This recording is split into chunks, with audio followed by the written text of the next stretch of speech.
देवियों और सज्जनों, जगदीश सोशल मीडिया नेटवर्क में आप सभी का दिल से स्वागत। प्रतिदिन के अनुसार प्रस्तुत करते हैं स्वामी वासुदेवानंद जी सरस्वती इनके अमृतमय वाणी द्वारा विष्णु सहस्त्र नाम प्रवचन। प्रथम नमन आपको, जय गुरुदेव। श्री विष्णु सहस्त्रनाम ज्ञान यज्ञ प्रवचन क्रमांक 279, श्लोक क्रमांक 41 और नाम क्रमांक 263। जय महाकाल। आज 6 फरवरी है और आज से ठीक अपना उज्जैन में होने वाला महामृत्युंजय महायज्ञ 382 दिन शेष है।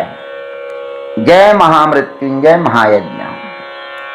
ओम त्र्यंबकं यजामहे सुगंधिं पुष्टिवर्धनम् उर्वारुकमिव बन्धनान् मृत्योर्मुक्षीयमामृतात्।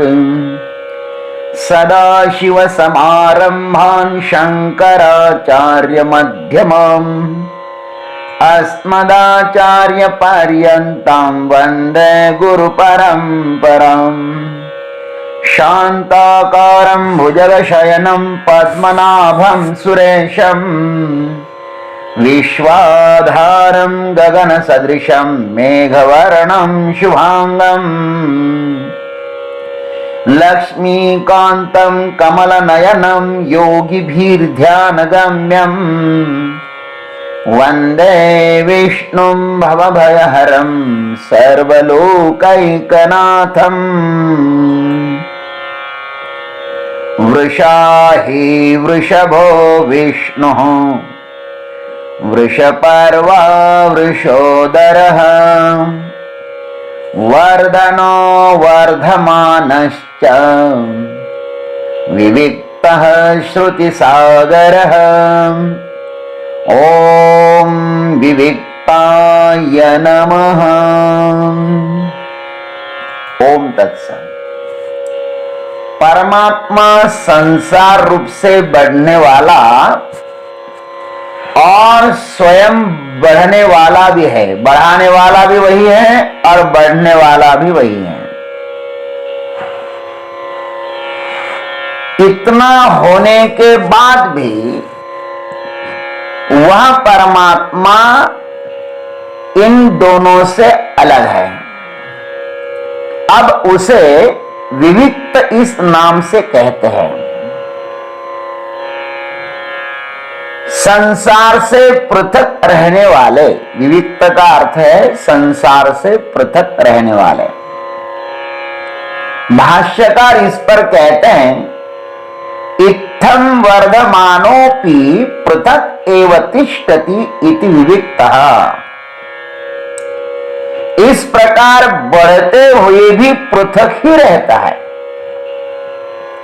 भगवान ही बढ़ने वाला है और बढ़ाने वाला है, तो क्या फिर वह भी इस संसार की तरह नष्ट होने वाला है? ऐसी शंका होती है ना, तो इस पर कहते नहीं, ऐसा नहीं है। वह इस प्रपंच से पृथक ही है। जैसे माँ बाप के कारण ही बालक होता है, तो भी बालक से माँ बाप पृथक ही होते हैं ना। अथवा स्वर्ण से ही अलंकार होते हैं, तो भी अलंकारों में से स्वर्ण अलग ही होता है। अलंकार अलग होते हैं और स्वर्ण अलग होता है। अथवा मिट्टी से ही घट होता है, तो भी घट से मिट्टी अलग ही होती है। अथवा पानी से ही लहरें होती हैं, तो भी लहरों से पानी अलग ही होता है। वैसे ही वह तत्व इस बढ़ने और बढ़ाने वाले से पृथक ही होता है। गीता जी के 13वें अध्याय में कहा है अविभक्तम च भूतेषु विभक्त व्यक्तमिव च स्थितम। वह परमात्मा स्वयं विभाग रहित होते हुए भी समस्त भूतों में विभक्त सा प्रतीत होता है। भगवान इस प्रपंच से अलग ही है। भले ही प्रपंच उनका स्वरूप हो तो भी इनसे वह अलग है। वे इस संसार के भोक्ता नहीं हैं, अपितु दृष्टा है।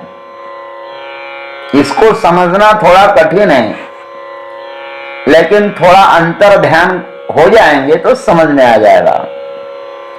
संसार का कोई भी कर्म उनसे लिप्त नहीं होता, क्योंकि उनको किसी भी कर्म में आसक्ति नहीं है। वे स्वयं कहते हैं नमाम कर्माणि लिम्पन्ति नमे कर्म फले स्पृहा। मुझको क्यों कर्म लिप्त नहीं होते हैं? क्योंकि मुझे कर्म फल की इच्छा नहीं है। इससे यह सिद्ध होता है कि मनुष्य को कर्म नहीं बांधते, अपितु कर्मासक्ति बांधती है। भगवान से संसार होता है। इस संसार का मूल कारण वे ही हैं, किंतु वे कोई भी बोझ अपने सिर पर नहीं लेते। जैसे पानी में तैरना हो ना, देखो ये हमारा सबका अनुभव है। पानी में तैरना हो तो पानी पर अपना पूरा भार छोड़कर स्वयं को हल्का होना पड़ता है। फिर वह पानी हमें डुबाता नहीं है। पानी में ही रहकर पानी के साथ कुछ भी छेड़छाड़ नहीं करना है। जो पानी के साथ छेड़छाड़ करता है, पानी उसे दबोच लेता है।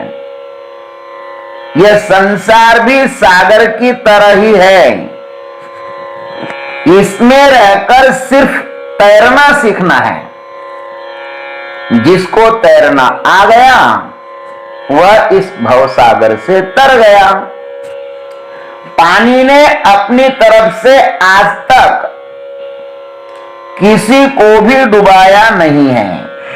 जो भी डूब गया है पानी में, वह अपनी तरफ से अपनी गलतियों के कारण डूब गया है। इसको बनाकर, इस संसार को बनाकर भगवान यदि नित्य मुक्त हो सकते हैं, तो हम भी इस नश्वर के साथ क्यों बंधे?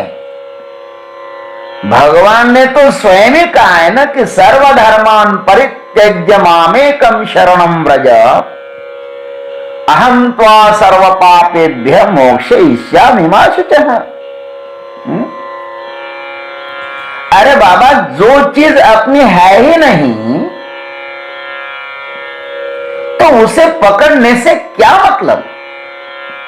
जो पकड़ता है सो बंधन में पड़ता है, और जो छोड़ता है वह सदा के लिए मुक्त हो जाता है। यह युक्ति भगवान के पास है, इसलिए वे सदैव नित्य मुक्त ही रहते हैं। और जो विविक्त है वही नित्य मुक्त हो सकता है। संत और भगवंत ये सदैव विविक्त ही होते हैं। वैसे देखा जाए तो वर्धनो और वर्धमान अर्थात कार्य और कारण, बढ़ाने वाला और बढ़ने वाला वही है।